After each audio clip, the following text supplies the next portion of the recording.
Halo, balik lagi dengan gue di sini Tegar Irsyad. Kali ini hari Kamis, seperti biasa gue akan membawakan konten tentang Fantasy Premier League. Jadi langsung aja, let's go.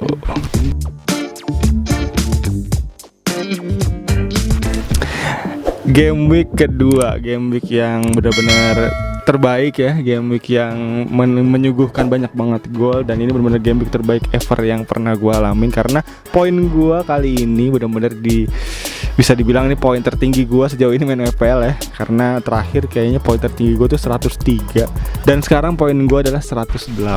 Dan kali ini gue langsung aja untuk tim review serta tim selection dan captain pick untuk di game week ketiga ya. Dan ada beberapa nama juga dan ada beberapa watchlist yang udah gue catat. Ada beberapa pemain yang benar-benar bisa teman-teman incer juga nih untuk bisa teman-teman beli tentunya di game week ketiga. Dan langsung aja untuk tim review gue kali ini, langsung gua screenshot aja kalian, nggak usah pakai screen recorder. Dan untuk tim selection gua kali ini benar-benar nih tim selection gua bisa dibilang benar-benar beruntung banget ya, dan benar-benar tembus untuk beberapa pemain yang bisa gua pilih kali ini, karena poin-poinnya nih total yang bisa gua dapat golnya untuk squad gua kali ini adalah 9 gol, dan itu benar-benar pencapaian yang cukup sadis ya. Dan kita bisa hitung aja dari golnya Calvert-Lewin 3 gol, lalu ada Son 4 gol, udah 7 gol, dan ada Rodriguez 1 gol, 8 gol, lalu ada Brentford ya,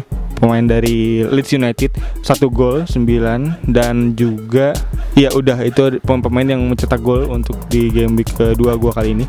Dan untuk tim review kali ini gue bisa sebut ada beberapa pemain yang bisa gue notice ya, karena kayak Rodriguez nih benar-benar Everton nih dibuat kayak dihubungkan ya, dimana si Calvert-Lewin ini ternyata selama ini nih hanya membutuhkan second striker tentunya, dan ini benar supply bola dari Rodriguez ini benar-benar menyatukan tim dari Everton ini ya, karena si Rodriguez ini benar-benar vital banget untuk lini tengah dari Everton kali ini, karena di 2 pertandingan yang gue lihat kemarin si Rodriguez ini benar-benar bisa mengisi untuk umpan-umpannya serta passing-passingnya yang cukup oke gitu ke lini depan.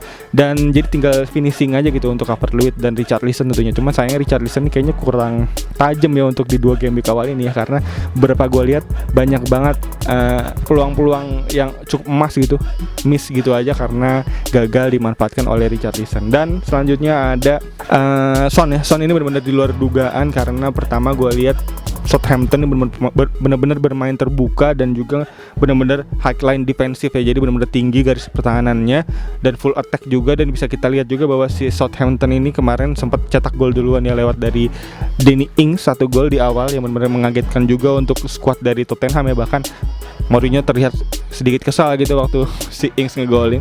Dan bisa kita lihat juga benar-benar responnya tuh cukup kuat gitu dari Tottenham, karena beberapa menit kemudian si Kane ini berhasil mencetak 2 gol sebenarnya di awal, karena kena offset aja jadi kayak kurang mujur gitu dan gak berhasil mencetak gol. Dan maka dari itu bisa gue pastikan nih Kane bisa teman-teman beli nih untuk di game week ketiga ini, karena benar-benar si Kane ini expected goal itu tinggi banget, dan bahkan salah satu pemain dengan expected goal tertinggi di Premier League sejauh ini ya, karena dia berhasil mencetak gol juga dari 90 menit setiap bermainnya. Dia tuh rata-rata cetak golnya adalah 0,7 gol, dan itu cukup tinggi. Dan bahkan yang paling deket itu ada Aubameyang dengan 0,68 gol ya. Jadi bisa dibilang nih cukup oke untuk bisa teman-teman beli tentunya si Kane untuk di game ketiga nanti. Dan untuk tim review lagi yang bisa gue notice adalah pemain tengah Pereira ya, dimana Pereira kemarin mencetak gol juga, 1 gol lewat tendangan bebas yang cukup oke juga ke gawang Everton ya, dan cukup mengagetkan juga. Dan benar-benar 1 peluang dan 1 gol untuk si Pereira ini nih. Pereira cukup oke, bisa teman-teman beli juga dengan harga 6 juta juga, nggak terlalu mahal,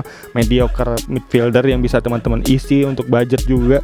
Dan selanjutnya di lini depan tadi ada Brentford ya, yang benar-benar juga cukup oke, bisa mencetak 1 gol dan 2 assist, dan juga menjadi pemain man of the match untuk di game week kedua kemarin dalam pertandingan Leeds United ya.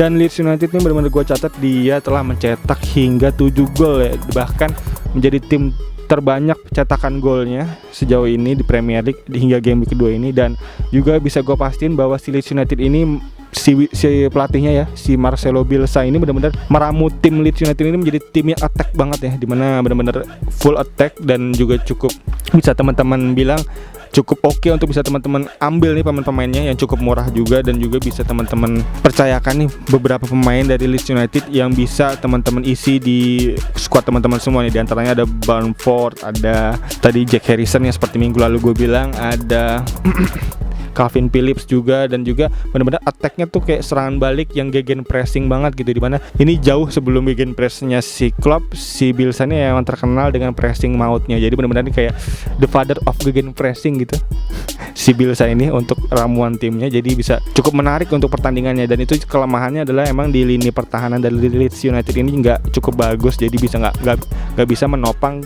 kehebatan dari attack-nya ini gitu. Dan maka dari itu gue saranin untuk teman-teman jangan dulu menggunakan back dari Leeds United, karena memang untuk goal conceded-nya, kebobolannya banyak banget, dan bisa teman-teman bilang juga nggak cukup bagus untuk back-nya, karena emang kalau misalnya kebobolan banyak kan minus poinnya banyak. Jadi kayaknya nggak gue rekomendasikan untuk teman-teman bisa membeli back dari Leeds United. Dan selanjutnya dari tim selection kali ini, back kayaknya gue harus beli lagi sebenarnya, karena 3 back mahal gue ini kayaknya nggak terlalu work ya, dimana si Doherty masih hanya 1 poin sejauh ini dari 2 game week kemarin, dan juga ada Alexander Arnold yang belum berkontribusi terhadap gol dan assist, dan Robertson ada 1 assist kemarin di game week pertama. Dan gue udah mencatat ada beberapa watchlist yang bisa gue isi ya, dimana kayak ada Kastanye dari Leicester United, lalu ada Justin juga Leicester United oke, dan ada Digne juga cukup oke. Terus ada ya itu kayaknya watchlist gue untuk di back 2 pemain itu kayaknya antara Kastanye dan ada Digne.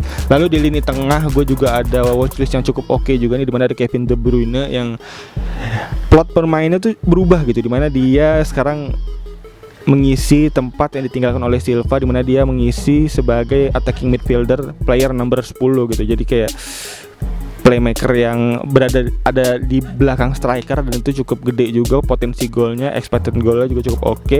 Dan juga selanjutnya di lini tengah ada Barnes ya dari pemain Leicester City yang cukup oke juga penampilannya, yang bisa gua pantau dari 2 game week terakhir ini cukup oke, dimana dia benar-benar kayak determinasi terhadap gol tuh cukup tinggi gitu. Bahkan Vardy juga kalah determinasi golnya, dan juga gua rasa si Barnes ini bisa menjadi pemain kunci dari Leicester City ya di lini sebelah kiri ya, di sayap kiri ya. Dan juga kita bisa lihat kemarin Barnes mencetak gol juga, dan juga poinnya juga cukup oke untuk di game week kedua. Dan gue rasa setelah pertandingan City besok di game week ketiga bisa teman-teman beli nih, karena Leicester City untuk fixturnya setelah lawan City cukup oke, hijau gue lihat kemarin.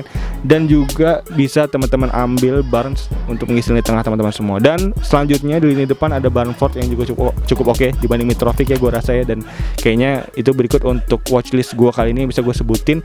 Dan untuk tim selection gue nggak banyak berubah, dan gue hanya mentransfer 1 pemainnya, dimana 1 pemain yang gue jual itu adalah Vardy.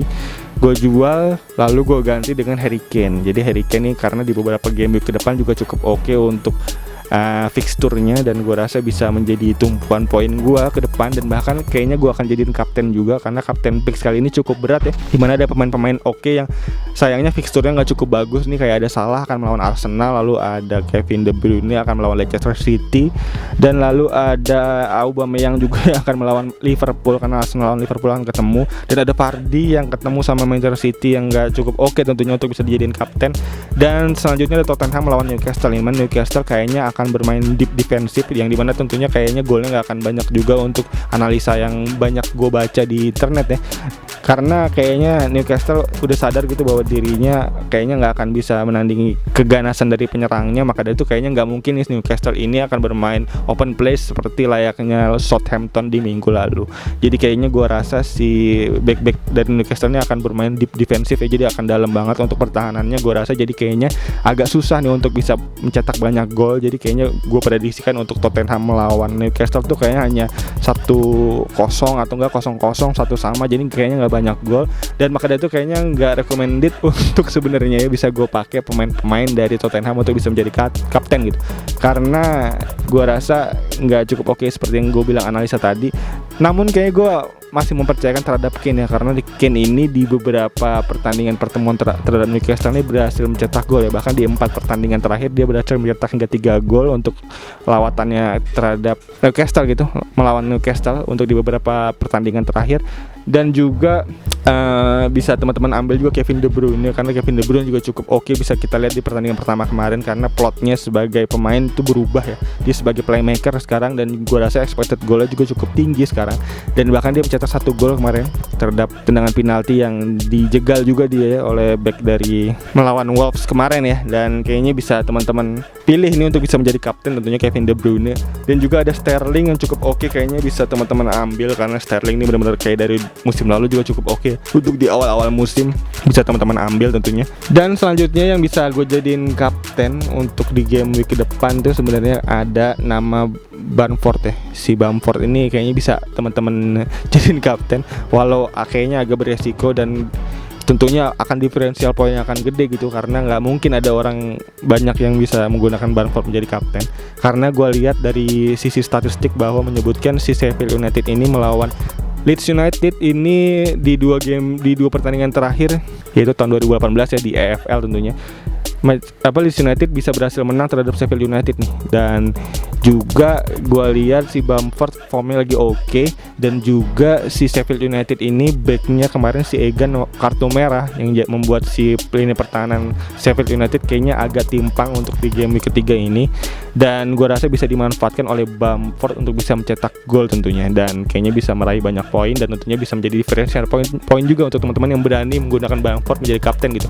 Tapi gue nggak cukup merekomendasikan ya, karena hanya menjadi diferensial poin aja untuk Bamford bisa menjadi kapten tentunya, karena cukup beresiko juga tentunya untuk pemain-pemain kayak kelas menengah ini bisa dijadiin kapten, karena tentunya up and down-nya cukup gede ya, dan kayaknya cukup beresiko, namun bisa patut dipertimbangkan untuk teman-teman semua bisa menggunakan Bamford sebagai kapten di game week ketiga ini. Dan berikut untuk kapten pick gue juga kali ini, dan tim selection kayak tadi gue bilang, gue hanya mengganti Vardy dengan Kane, dan kayaknya akan gue jadiin kapten Kane untuk di game week ketiga ini.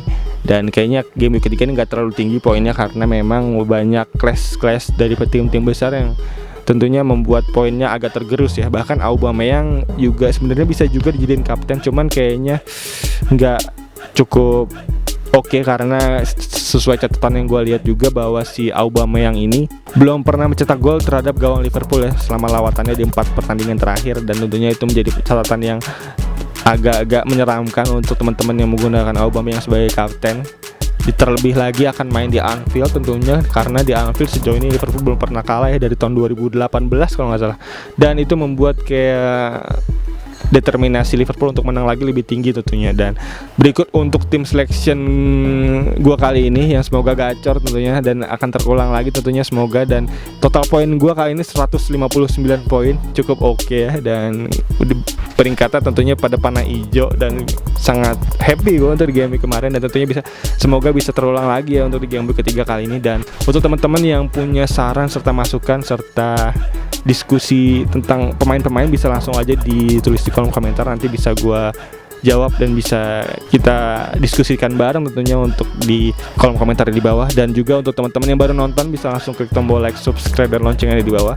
Dan juga untuk Liga Go FC seru banget, karena di poin tertinggi ada 180 poinan ya, dan cukup oke. Dan juga ya kayaknya itu aja untuk informasi bisa gue kasih kali ini. Semoga tim teman-teman semua juga gacor lagi ya untuk di game week ketiga. Dan juga untuk itu kayaknya itu aja. Thank you banget udah nonton, dan juga untuk teman-teman yang baru nonton bisa klik tombol like, subscribe, dan lonceng yang di bawah. Dan juga agar gak ketinggalan video-video seputar sepak bola dan fantasi Premier League lainnya dari channel ini. Dan kayaknya itu aja. Sekali lagi thank you banget yang udah nonton. As always seperti biasa, gue Tegar Irsya.